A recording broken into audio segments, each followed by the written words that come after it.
What is up, YouTube knife community? Back again. Today we're going to take a look at the Yojimbo and the Yojumbo. Both of these knives are customer knives that have been sent to me for modifications.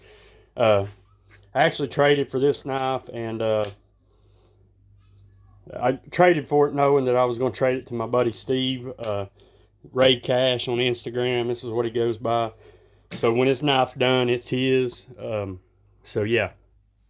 Anyway, both of these are getting modified, and this knife right here come from a guy that I just met. His name is Dante, and seems like a good dude. But what we're looking at is I just want to show you the differences between the two. The Yojumbo pretty much is a man-sized knife, which the Yojimbo is too. It's a good-sized knife as well, but the Yojumbo is, well, jumbo. So obviously this isn't just a normal stock version right here. This is the M4 JG10 Blade HQ exclusive. But if you were to get the standard version of this, it would be $151 for the Yojimbo. If you get the standard version, as you see right here, of the Yojumbo, it's $164. So for just 13-14 bucks more, you can get the Yojumbo, which is a pretty good price in my opinion for what you're getting. It's a monster. It's a huge knife. Yeah, I understand it isn't for everybody, but if you do like big knives, I think you'll like this one. So with the Yojimbo, it is a hollow grind. You have a 3-inch cutting edge, and then the blade overall is 3 1/4 back to the edge of the handle right here. And then the stock thickness is 140 thousandths, and then behind the edge, just like every other Spyderco I've ever had, it's about 20 thousandths behind the edge. So you get that. And then your handle is 4 1/2 inches overall, and the thickness is 0.45, so just under a 1/2 inch.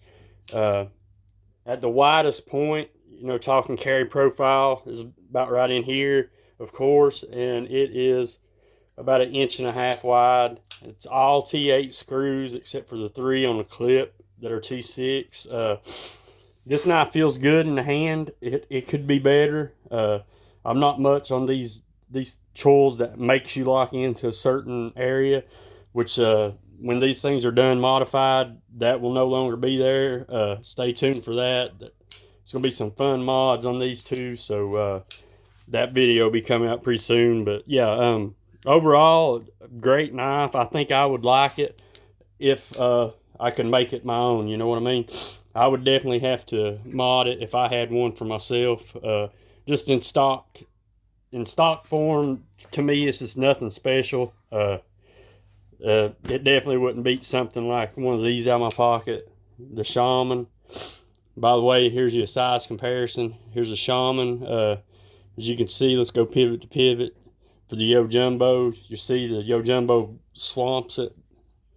And then with the Yojimbo, you're looking at pretty close to the same, but you got about 1/4 inch more on each end. So there's that.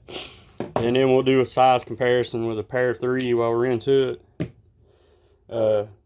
So the Para 3 is obviously smaller than the Jimbo, and definitely smaller than the Yojumbo. So there's that. On both of these, you get 4-way pocket clip position, which, in my opinion, I think it's about time to do away with that. I think tip up on most knives is what people prefer. So let's just do tip up, right or left hand, and I think the whole world will be happy. They'll do away with these unsightly extra holes that nobody ever uses. So that's just my opinion. So with the Yojumbo, you also have a hollow grind, S30V. You got a 4-inch cutting edge, and the blade is actually 4 inches too. As you can see, right there's the edge of your cutting edge, and the handle's right there. So they maximize the cutting edge on this knife. They should have done this one the same way, but they didn't. So same thing, the stock on both of these knives are 140 thousandths. About 142, 43 is what I measured. So let's call it 140 thousandths. And the same deal, 20 thousandths behind the edge. You got a 5 3/8 inch handle, black G10, and your thickness is 0.45. So the same thickness in the handle profile on both knives. Your widest point, so your carry profile on your Yojimbo, Yojumbo. So like from right here, I went from right here to right here because that would be, what's sticking out in your pocket or sticking into your pocket. That measurement is 1 3/4. And again, you got the 4-way clip, and all the screws are T8s except for the clip screws. So there's that. And on this one, when you swing it down, it does knock your finger out of the comp lock or the compression lock. I don't know for sure. I never really paid attention if the Yojimbo does not do that. It does not hit your finger, but the Yojimbo does. If that's a thing that bothers you, if the shaman bothers you, then this will bother you as well because it hits. I haven't heard anybody say that. I don't know if everybody's putting that in their reviews of these or not, but it does hit your finger. Excuse me.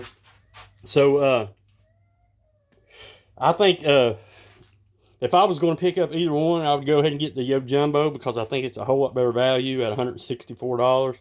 And you can always modify these things any way you want to. One thing I will say, if I was in the market for this knife right now, I would just hold off because I guarantee you by the end of the year, there'll be a sprint run or a dealer exclusive or something come out in this Yojimbo with different steel, different handle material, different colors, different finishes, la-di-da. You know how Spyderco is. So there's that. So yeah, I would probably just wait unless you just really, really want it. So yeah, that's what I got there. So yeah, guys, stay tuned for the mod video on these. It's going to be awesome. Both of these knives are going to come out smoking hot. I feel fairly confident in that. There's going to be handle modifications and blade modifications to both of them. So yeah, it's going to be fun. Look forward to it. Hope you guys are looking forward to that as well. And on this one, that's all I've got. Give you a good shot of them closed up here before we head out. And that's it. Thanks. I'll see you on the next one.